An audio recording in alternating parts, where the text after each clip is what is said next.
Part 1. Course information. First, you have some time to look at questions 1 to 5.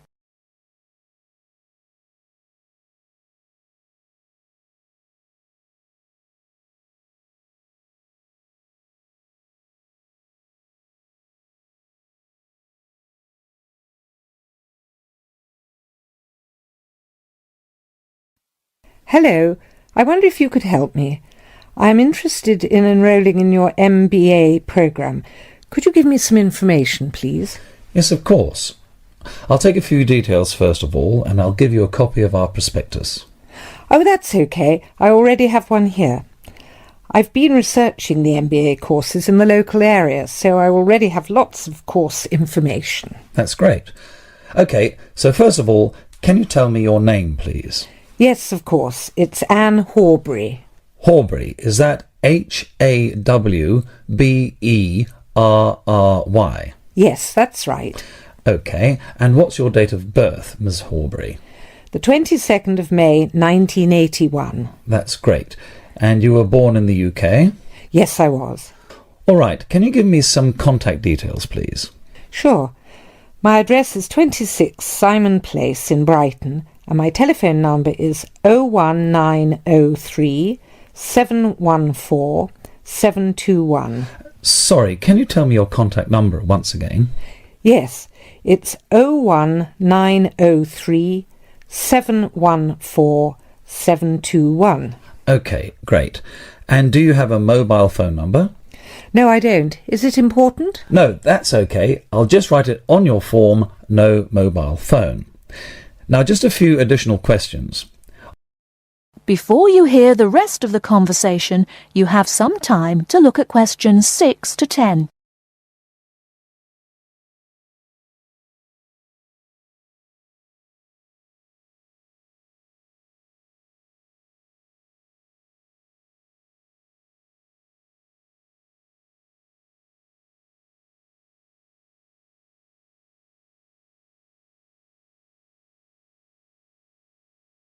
Now listen and answer questions 6 to 10.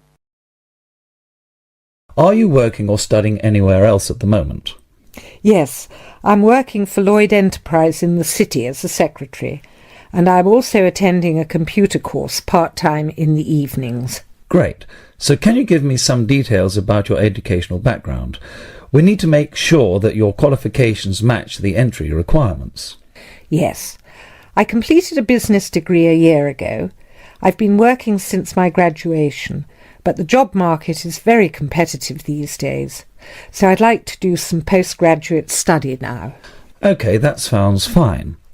Your degree is relevant, and it's good that you have some work experience too. I do need to warn you, though, that our MBA programme is extremely popular and gets full quickly. So would you be interested in applying for any alternative courses if your application is not successful this time? Well, my first choice would, of course, be the MBA, but yes, I've had a good look through your prospectus, and I would also be interested in the International Marketing course. That's great. It's always a good idea to keep your options open just in case. Finally, can you tell me where you learned about our courses here? Actually, my cousin studied the MBA course 2 years ago, and she recommended it to me. OK, well, thank you for coming in today. I will pass your details on to our admissions department. They should contact you this week with a formal application form, and they usually invite MBA candidates to come in for an interview. OK, well, thanks for your time. No problem. Good luck with your application. That is the end of part 1. You now have half a minute to check your answers.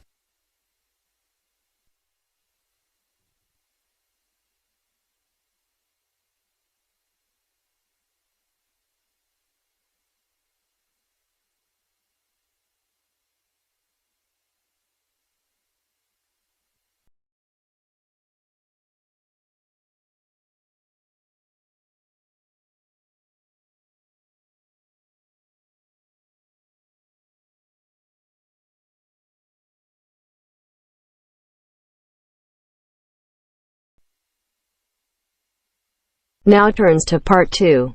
Part 2. You will hear a talk about young people living on their own. Listen carefully and answer questions 11 to 12.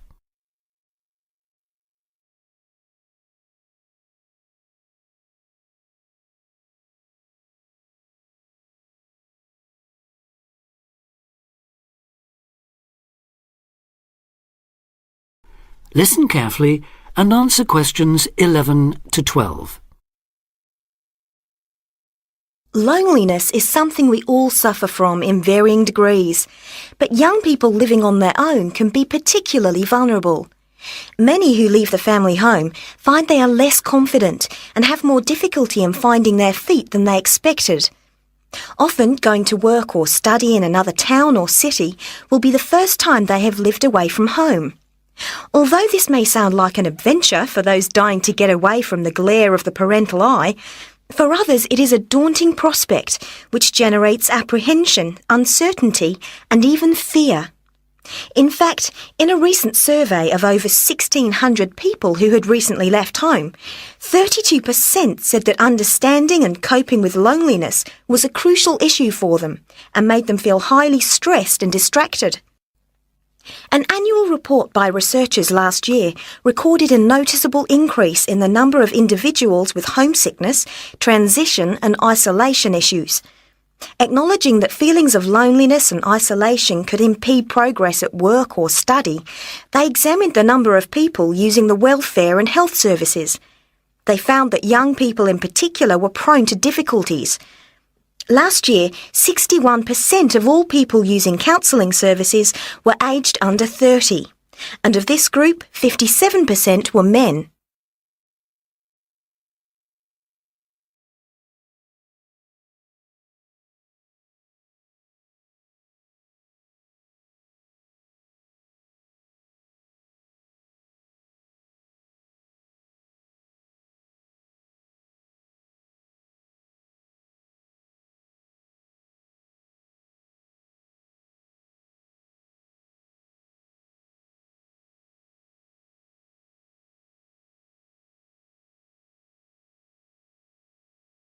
Now listen and answer questions 13 to 20. Leaving home involves a major change in lifestyle, work patterns and degree of independence. You will be away from home, family and friends and are no longer supported by familiar surroundings. For this reason, in the first year a lot of young people suffer from loneliness. Ironically, this sense of isolation comes at a time when you are likely to be surrounded by people most of the time. Living in a busy city, travelling on crowded buses and trains, you will be constantly among people. But this can sometimes compound your sense of being alone. Seeing others who appear at ease among large crowds, mingling and making friends, can make you feel excluded and inadequate. Adapting to a new environment makes people uncertain of what to do or how to behave and breeds insecurities which can make for a real sense of isolation. It is often those who are more used to being on their own who deal best with the transitional period of leaving home. Other reasons for feeling alone include high expectations of the big city where you have the best time of your life and meet lifelong friends. It may be the first time you have had to make new friends since you started primary school, and perhaps you are reluctant or finding it hard to replace old friends whom you miss. There are also pressures to juggle work and socialising, which may leave you feeling left out. Or it could be that you have a long-distance relationship and feel torn between your new lifestyle and that special person who lives so far away.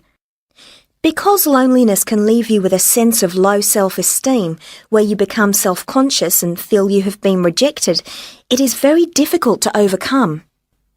You may be reluctant to even try and make new friends or take part in social activities, and will also find it difficult to say no to things, leaving you feeling exploited and weak. One of the ways of combating loneliness is to remember that it's not your fault, and that it's something everyone has to deal with, despite appearances. Counsellors advise those feeling lonely to speak to someone they know about their feelings. They also ask them to consider joining groups and societies and to get involved in activities which interest them as a way of meeting more people. Of course, overdoing it and jamming your schedule with too many things just to avoid being alone will not work. But meeting others with common interests may be a step forward. If you still feel like you need someone to talk to, you could try group counselling, where you will be able to talk to and receive support from a small number of people with the same difficulties as you. For more information or to be put in touch with an individual counsellor, contact the local town hall support services. That is the end of part 2. You now have half a minute to check your answers.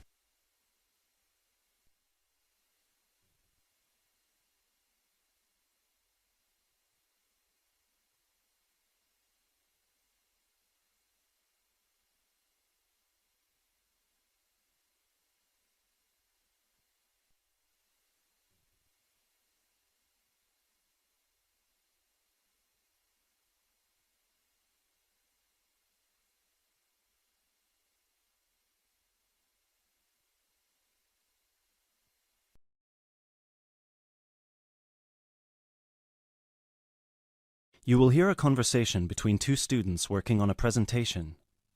You have 30 seconds to look at questions 21 to 24.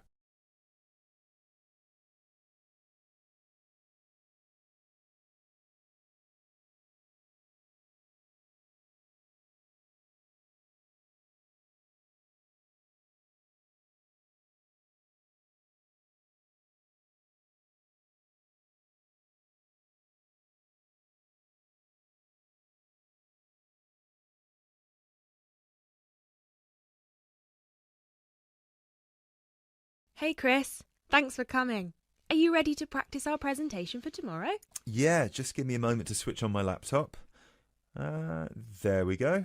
Okay, what do you think? Wow, that actually looks really nice. Well done. So, I've put the title up here in the middle, Reasons People Move Out of Their Parents' Homes. I thought we could start with the general graph outlining why people fly the nest at any age, and then we could break it down to age groups and social or ethnic backgrounds before we get into how our findings fit into what sociologists say about leaving your parents' house and what the effects of the timing and the circumstances of your decision can be. That sounds good to me. So we can start with the bar chart here. Do you think they'll be able to read the tiny letters here? No, which is why we'll have to read them out to them. Okay, so we could take turns then.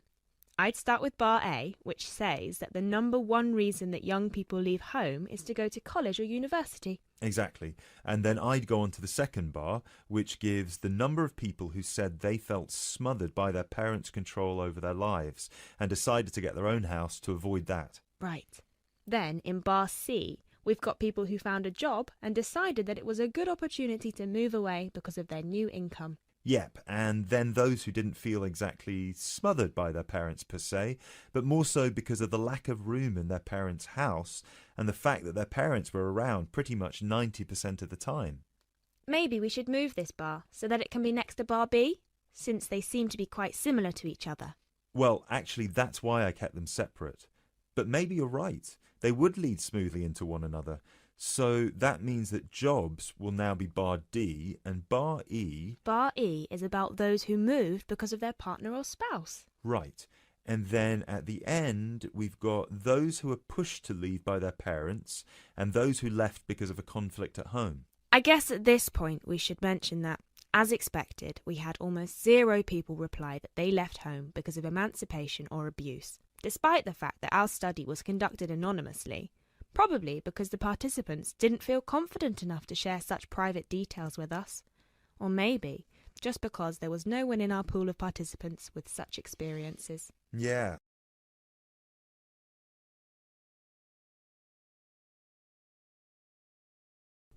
Before you hear the rest of the talk, you have some time to look at questions 25 to 30.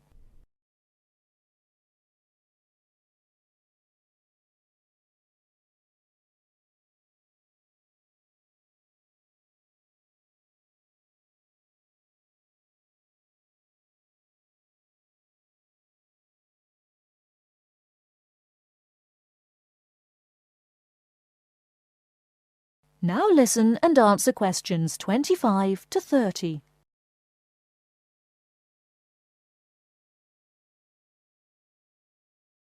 So then we can break it down to age groups and show these 4 different graphs for our 4 age groups. Under 18s, 18 to 20, 21 to 24 and 25 and above. Shall we take the graphs by age, or should we start with the second group? What do you think? Because we haven't got that much data on under 18s, and starting with 25 and above would also feel a bit strange to me, seeing as it was our second smallest group, and most participants were between 18 and 24 when they moved out of their parents' home. Yeah, you're right. Perhaps we should start with our 2 biggest groups and then move on to the other 2. So, you can present 18 to 20, and I can present 21 to 24. And then we can maybe present the other 2 groups together. I think it's best if we present them separately, since the findings are so different. Yeah, I guess you're right. So, I can present the under 18s, and you can present the 25 and over. Perfect.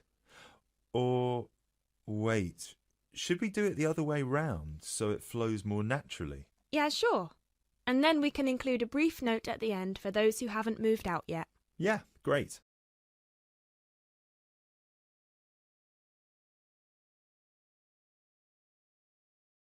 Excellent. So, then we can move on to the final chart before we get to the bibliography and explain what they said they found difficult when they moved out.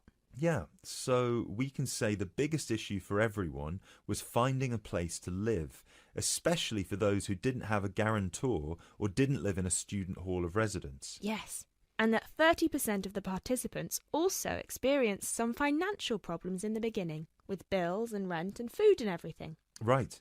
Then an even larger number reported that they didn't expect to miss their family that much, but ended up visiting their parents' home often just to see them and spend some time with them. Although, we should probably cut that number down a notch to exclude those who went back home just so their parents could cook and do their laundry for them. Yeah, sure.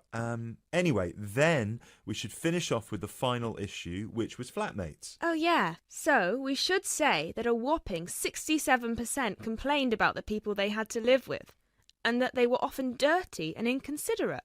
Right. Great. So then we can move on to how our findings fit into...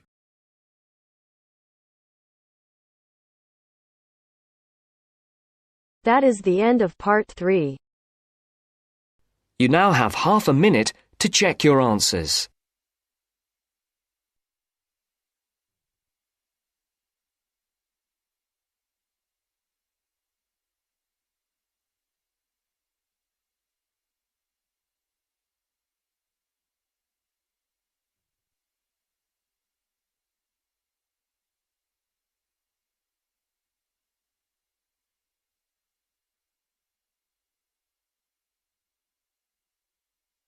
Part 4. You will hear an orientation lecture on sports therapy. First, you have some time to look at questions 31 to 40.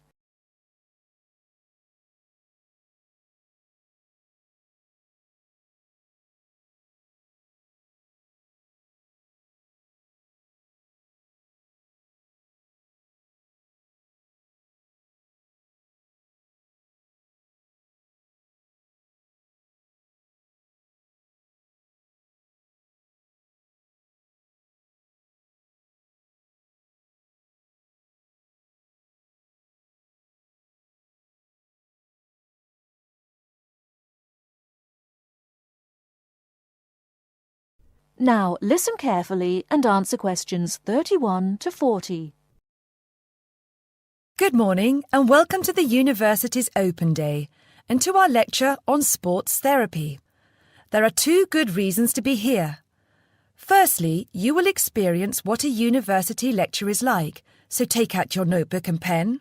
And secondly, you will find out about the sports therapy programme. OK.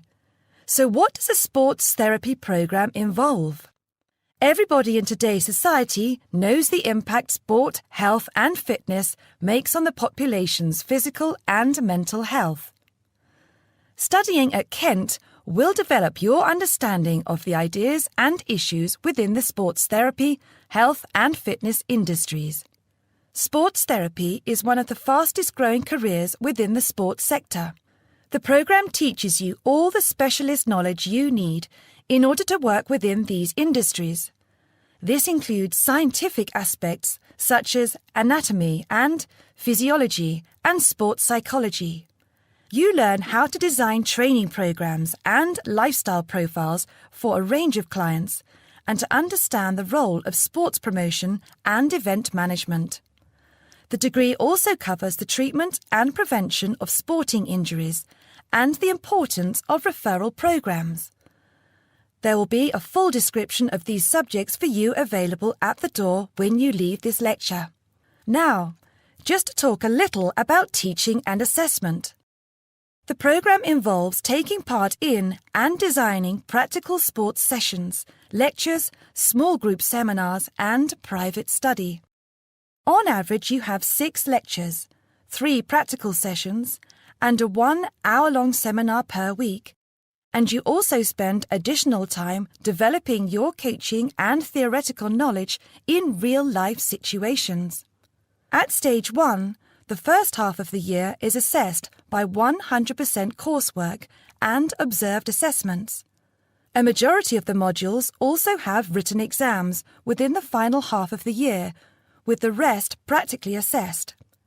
Stage 2 and 3 assessment varies from 100% coursework to a combination of examination and coursework, usually in the ratio 50-50, 60-40 or 80-20.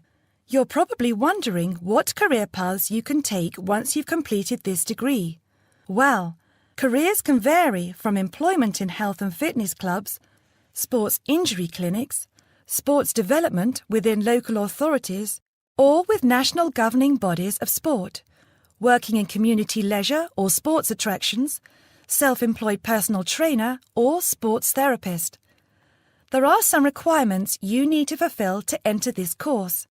International students can qualify with the following: school certificates and higher school certificates awarded by a body approved by the university, matriculation from an approved university, with a pass in English language at GCSE O-level or an equivalent level in an approved English language test, passing one of Kent's foundation programs, provided that you meet the subject requirements for the degree course you intend to study, or an examination pass accepted as equivalent to any of the above. In order to enter directly onto a degree course, you also need to prove your proficiency in English, and we ask for one of the following: average 6.5 in IELTS test, minimum 6.0 in reading and writing, Grade B in Cambridge Certificate of Proficiency in English, Grade A in Cambridge Advanced Certificate in English, a pass overall in the JMB/NEAB test in English for overseas students, with at least B in writing, reading and speaking modules, a TOEFL score of at least 580 written test or 237 computer test. If you haven't yet reached those standards, Kent runs a foundation course for international students, which gives you a year's academic and language training before you begin on your degree. Right, that's about it. Any questions? That is the end of part 4. You now have half a minute